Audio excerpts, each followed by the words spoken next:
बिस्मिल्लाहिर्रहमानिर्रहीम। अस्सलाम वालेकुम नाजरीन, मैं हूं बुशरा और आप देख रहे हैं कुकिंग विद बुशरा। आज हम एक बहुत ही स्पेशल सा प्लेटर बनाने वाले हैं। आपने बारबेक्यू प्लेटर तो सुना होगा, लेकिन आज हम वेजिटेबल प्लेटर बनाना आपको बताएंगे कि किस तरह बनता है, जो कि बनाना भी बहुत आसान है और खाना भी बहुत आसान है। खाने में बहुत ही मज़ेदार है तो बहुत सिंपल सा, लेकिन बहुत ही कम चीज़ों से बन जाता है और बहुत जल्दी। तो चले आए हम देखते हैं हमें क्या क्या चीज़ें चाहिए वेजिटेबल प्लेटर बनाने के लिए। सबसे पहले हम लेंगे आधा किलो आलू। उन्हें छील के हमने धो के और इस तरह स्लाइस में काट लिया है। इसके बाद हमें चाहिए होंगे टमाटर, प्याज और हरी मिर्चें। आप देख सकते हैं कि हमने किस तरह इनको स्लाइस में काटा है। हरी मिर्चों को हमने धो के इसका डंठल उतार के बीच में से दो कर लिए हैं। ये आपकी अपनी चॉइस है, अगर आपको सब्जियां ज़्यादा पसंद हैं तो आप ज़्यादा फ्राई कर लें, अगर कम पसंद है।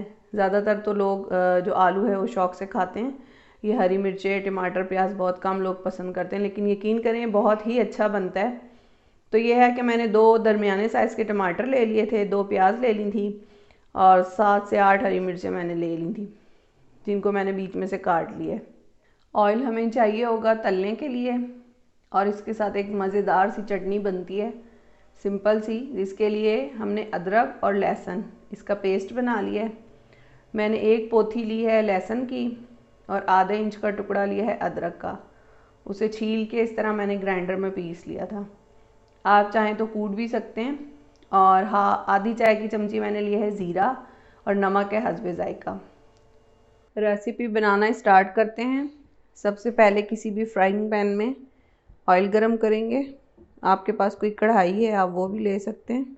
ऑयल को अब गरम होने देते हैं थोड़ा सा, फिर उसके बाद हम इसमें आलू डाल के फ्राई करेंगे। ऑयल तकरीबन गरम हो गया है। हम पहले इस तरह एक आलू डाल के देखते हैं। ये देखें बबल्स बन रहे हैं, तो इसका मतलब है ऑयल गरम है। अब इसमें आहिस्ता आहिस्ता हम ये आलू शामिल करेंगे। एक बात और है, अगर आपने इसमें पहले से नमक शामिल करना है तो आप कर सकते हैं, या आप फ्राई करने के बाद भी कर सकते हैं। अगर पहले से इसमें नमक शामिल करेंगे तो ये सब्जियां पानी छोड़ देंगी और फिर वो अच्छी नहीं लगेंगी देखने में। चूल्हे की आंच कम कर देंगे, अगर तेज़ होगी तो ये एकदम से जल जाएंगे और कच्चे रह जाएंगे अंदर से।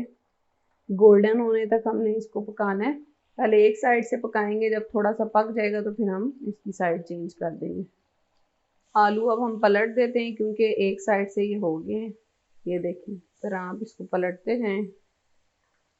आलू फ्राई हो गए हैं, हमें बहुत ज़्यादा इसको नहीं गोल्डन करना, बस देखें वैसे लाइट गोल्डन सा कलर आ गया ना, इसको हम निकाल लेंगे क्योंकि फिर ये ज़्यादा क्रिस्पी हो जाएंगे।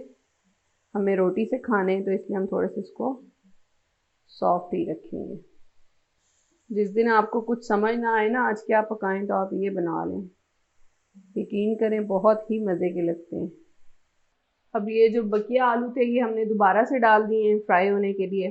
फिर जब ये आलू फ्राई हो जाएंगे सारे, उसके बाद हम हरी मिर्चें, प्याज और टमाटर फ्राई करेंगे बारी बारी। आलू तो ज़्यादा ऑयल में फ्राई होंगे, खुले यानी कि ऑयल होगा तो बहुत अच्छे फ्राई होंगे। बाकी जो दूसरी वेजिटेबल्स हैं उनके लिए हमें थोड़ा सा कम ऑयल चाहिए होगा। आलू फ्राई हो गए अच्छी तरह, अब हम इन्हें निकाल लेंगे और ये जो ऑयल है इसको हम किसी बर्तन में निकाल लेंगे। इसमें हम बिल्कुल थोड़ा सा ऑयल रखेंगे, वो मैं आपको अभी बताती हूँ कितना ऑयल रखना है। किसी सिल्वर के या कांच के बर्तन में निकालिएगा, प्लास्टिक के बर्तन में ना ऑयल डाल लीजिएगा। ये देखें कितना मामूली सा ऑयल मैंने छोड़ा है फ्राई पैन में। अब ये जो प्याज के रिंग्स हैं इनको हम फ्राई करेंगे।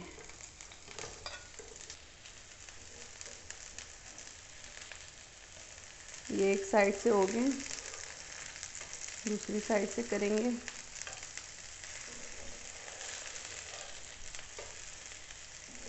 ये देखें कितनी जल्दी इन पे कलर आ गया। ये थोड़ा तेज़ आंच पे ही हमने फ्राई करने। इन्हें भी अब हम निकाल लेंगे। बस थोड़ा सा ज़्यादा टाइम आलू फ्राई होने में लगता है, ये सब्जियां तो जल्दी से फ्राई हो जाती हैं। आप चाहें तो इसमें बैंगन का भी एडिशन कर सकते हैं। बैंगन भी ऐसे स्लाइस में काट के आप फ्राई कर सकते हैं, वो भी मज़े के लगेंगे इसके साथ। अब हम इसमें डालेंगे टमाटर, इसे फिर आहिस्ता आहिस्ता पलट लेंगे। बहुत ज़्यादा इन्हें फ्राई नहीं करना, नहीं तो ये बिल्कुल ना छिलका अलग हो जाएगा और टमाटर का गूदा अलग हो जाएगा। बस इनको सेक लगानी है थोड़ी थोड़ी। ये देखिए कितना प्यारा कलर आया है। इसको भी हम निकाल लेंगे जल्दी जल्दी, ये जल ना जाए। अब है मिर्चों की बारी। थोड़ा सा ऑयल डालेंगे और हरी मिर्चों में थोड़ा सा नमक लगा के इन्हें फ्राई करेंगे। और सबसे अहम बात कि मिर्चों को हम ढक कर पकाएंगे।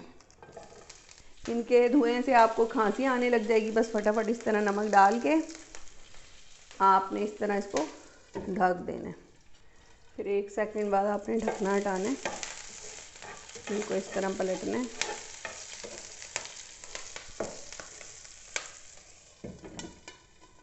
ये देखें जी, हरी मिर्चें फ्राई हो गई हैं। इन्हें भी हम निकाल लेंगे। कितना अच्छा गोल्डन सा कलर आ गया हरी मिर्चों पे। अब ये जो ऑयल बचा हुआ है ना, इसमें ये जो हमने ज़ीरा लिया था ये शामिल कर देंगे और थोड़ा सा ऑयल और शामिल करेंगे। ज़ीरा गोल्डन हो जाए तो इसमें ये अदरक लहसुन का पेस्ट शामिल कर देंगे और इसको इस तरह फ्राई करेंगे जब तक इसका कलर नहीं चेंज हो जाता।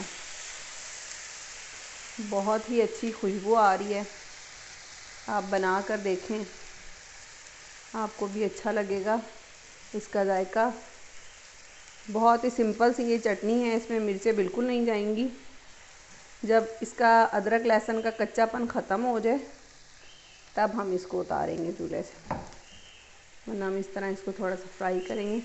आप चाहें तो इस स्टेज पे थोड़ा सा नमक भी शामिल कर सकते हैं इसमें।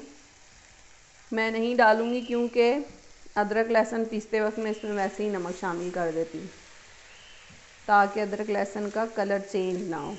ये भी आप लोगों के लिए एक टिप है। थोड़ा सा ऑयल और नमक शामिल कर दें जब अदरक और लहसुन आप पीसने लगें तो। इससे ये काफ़ी अरसे तक इसका कलर नहीं ख़राब होता और ये बिल्कुल फ्रेश रहता है। मुझे लगता है इसमें थोड़ा सा ऑयल और डालना चाहिए हमें। ऑयल जाएगा तो इसकी अच्छी सी भुनाई होगी। बहुत ही सिंपल और यूनिक सी रेसिपी है, आपने इससे पहले किसी चैनल पे नहीं देखी होगी यकीनन। तो आप लोग ज़रूर ट्राई करें और अगर हमारी रेसिपीज़ पसंद आती हैं तो हमारे चैनल को लाइक करें। आपकी पसंदीदगी हमारे लिए हौसला अफजाई की अहमियत रखती है। हम बहुत मेहनत से आप लोगों के लिए रेसिपीज़ लेकर आते हैं। आप लोगों को अगर पसंद आएंगी तो हमारी मेहनत वसूल हो जाएगी। ये देखें इसमें बबल्स बन रहे हैं, इसका मतलब है कि ये भुन रहा है। और इसकी खुशबू तो इस वक्त इतनी लाजवाब आ रही है, दिल कर रहा है बस जल्दी से खा जाओ। अब ये तैयार हो गई है, इसको अब हम किसी प्याली में निकाल लेंगे। ये देखें जी, स्पेशल सा वेजिटेबल प्लेटर तैयार है। आप लोग भी इस तरह बनाएं और बनाकर खाएं और हमें बताएं कि आपको रेसिपी पसंद आई है या नहीं। आप हमें कमेंट करें, हमारे चैनल को लाइक करें, सब्सक्राइब करें और शेयर करें। अगली रेसिपी के साथ दोबारा हाजिर होंगे। अल्लाह हाफिज़।